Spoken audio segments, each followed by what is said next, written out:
Goeiemôre almal, ons is by dag 5, die laaste gedagte vir die week, en ek wil vir ons lees uit 1 Tessalonisense, hoofstuk 5 vers 18, en het lees en sê, wees in alle omstandighede dankbaar, want dit is wat God in Christus Jesus van julle verwag.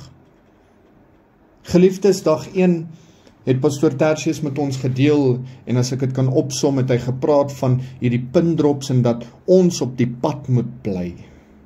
Die pad wat die Here vir ons het. Amen.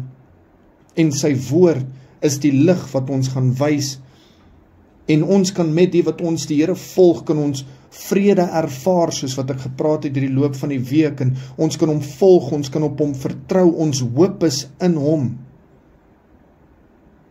En geliefdes, waar Jesus se lig ons gaan vul, en waar sy vrede ons gaan dra, en waar sy hoop ons gaan versterk, moet ons vandag kies om dankbaar te wees. Amen.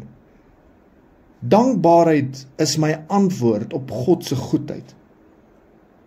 Geliefdes, ek en jy kan altyd die seën van die Here geniet, omdat hy vir ons die kruis gedra het en alles vir ons moontlik gemaak het.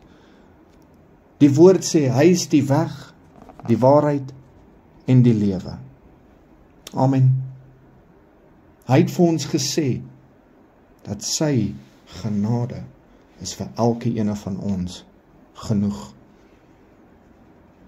Kan ons vandag net vir die Here sê, Here, dankie, dat U alles my moontlik gemaak het.